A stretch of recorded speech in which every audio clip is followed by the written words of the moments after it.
Family Guy's wild success inspired a flood of copycats trying to cash in on its edgy humor and cutaway gags. Shows like Bickleberry, Paradise PD, and Fudged About It tried the formula but ended up cancelled or forgotten.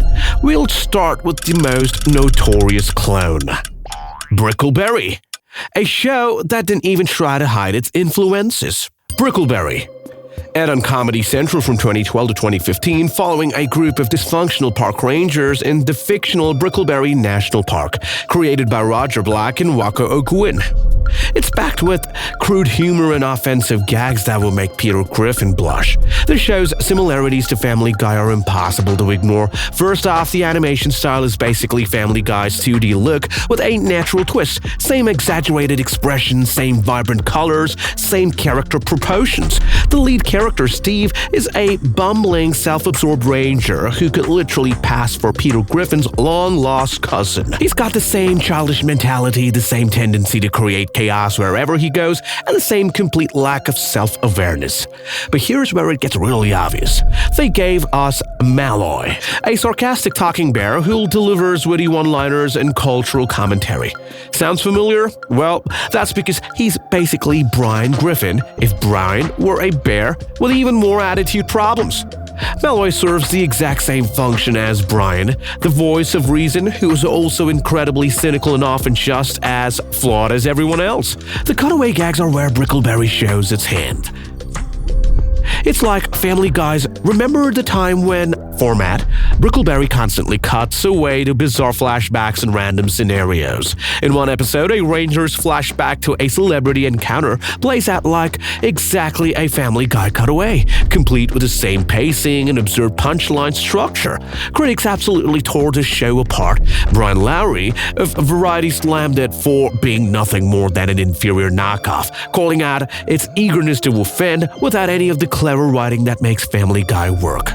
The show averaged 1.9 million viewers in its first season, but by season 3, that number had dropped to just 1.2 million. Fans on Reddit's subreddit Cartoons literally called it Family Guy in the Woods, which is probably the most accurate description you could give it. The creators, Roger Black and Wako, actually admitted that Family Guy paved the way for their style, though they claimed they used fewer pop culture references to try to stand out. Spoiler alert, it didn't work. The show was cancelled in 2015 after 3 seasons, and honestly, it's not hard to see why. When your entire show is basically What If Family Guy, but with park rangers, you're not exactly breaking new grounds here. Paradise PD. Not learning from Bickleberry's mistakes, Roger Black and Wako decided to try again with Paradise PD, which ran on Netflix from 2018 to 2022. Well, this time, instead of park rangers, they focused on incompetent cops in Paradise, California, led by rookie Kevin and his aggressive chief, Randall. If you thought Bickleberry was a blatantly Family Guy ripoff, Paradise PD somehow manages to be even more obvious about it. The animation style is nearly identical to both Family Guy and Bickleberry, same character designs, same color palette, same everything. But the real kicker here is Bullet, a drug-addicted talking dog who delivers snarky commentary throughout the show. Yes, that literally took Brian Griffin, made him a police dog with a drug problem, and called it original content. The cutaway gags are still there, still following the same format as Family Guy. Characters will make a reference to something and boom, cut to a random flashback or hypothetical scenario that has nothing to do with the main plot. It's like they had a checklist of Family Guy elements and just worked their way down it. What's interesting is that Paradise PD actually lasts longer than Bickleberry, 4 seasons compared to 3. This suggests that maybe, just maybe, the creators learned something from their first attempt. The show found its audience on Netflix, probably because the streaming platform's algorithm kept recommending it to people who watch Family Guy. Smart business, questionable creativity. The show's creators leaned heavily into Family Guy's later, more controversial seasons, prioritizing shock value over clever writing. Reception was mixed at best. Rotten Tomatoes gave the first season a 40% approval rating, with many critics calling it out as blunt force humor approach. But it managed to build enough of a fan base to keep going until 2022, which ended with a finale movie called Party Dudes. And if you made it this far, maybe consider subscribing. Or don't, your choice. Just like these shows had a choice to be original and, well, we all saw how it worked out. Fudged About It. Now, here is where things get a bit more interesting. Fudged About It aired on Teletoon's late-night block from 2012 to 2016, created by Nicholas Tabarrok and William Wynekers. It follows Jimmy Falcon, a former New York mobster, and his family in witness protection in Regina, Saskatchewan. Well, Fudged About It definitely borrows from Family Guy's playbook. It's less blatant about it than our previous examples. Jimmy Falcon is clearly inspired by Peter Griffin. He's the bumbling patriarch who constantly creates problems for his family through his poor decisions and inability to adapt to normal life. The show uses occasional cutaway gags and crude humor, but here's the thing, it actually tries to do something different with the formula. The Canadian setting, a mob background, give the show a unique flavor that sets it apart from straight-up Family Guy clones. Instead of just copying the Griffin family dynamics, they created something that feels more like what if Peter Griffin was a former mobster trying to go straight in Canada. It's still derivative, but at least it's trying to be derivative in an interesting way. The show ran for 3 seasons with 46 episodes total, ending in 2016. But here is the twist. In 2024, they announced 23-minute YouTube shorts premiering from October 2024 to April 2025. Well, this suggests the show actually built a cult following, which is more than what you could say for most of Family Guy knockoffs.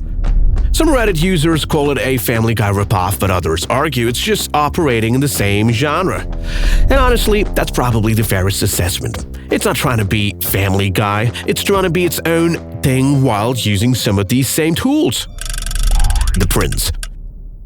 The Prince premiered on HBO Max in 2021, and this one's particularly interesting because it was created by Gary Janetti, who actually wrote for Family Guy.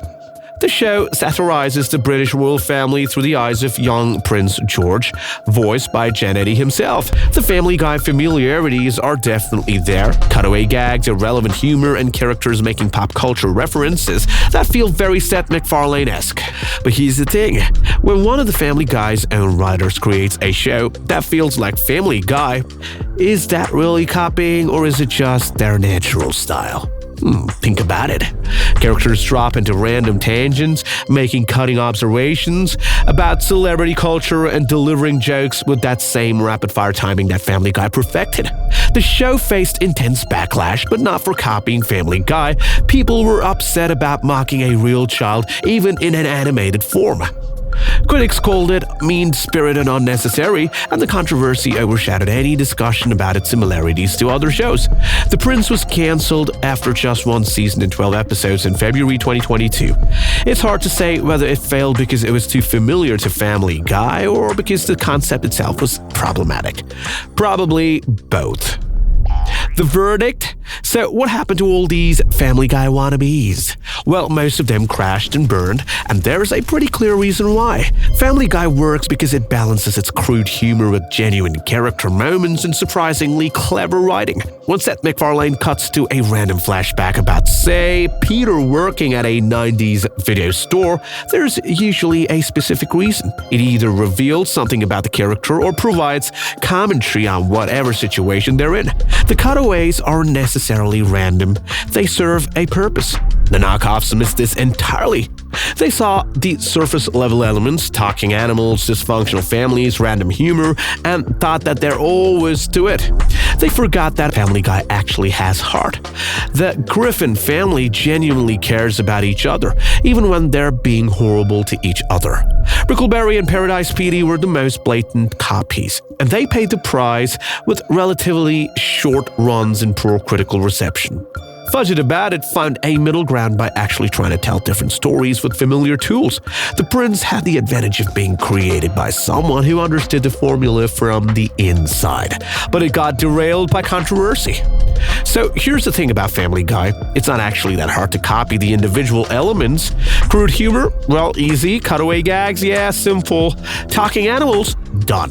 But capturing the specific balance of chaos and sincerity that makes Family Guy work, well, that's where everyone falls short. Family Guy has been on the air for over 2 decades, not because it's perfect, but because it found a formula that works and keeps evolving it. The show that started as a Simpsons knockoff became something uniquely its own, and that's something you can't just imitate. As Peter Griffin once said, if you're gonna steal, steal from the best. These shows tried, but they learned the hard way that there's more to animation success than just copying what works. Sometimes the best way to honor something you love is to create something completely different. Which of these shows did you think deserve to survive, and which were just cheap copies? Comment below, like and share if you agree, and if you think that was creepy, wait until you see Adventure Time's scariest episode. Subscribe now for more wild cartoon secrets.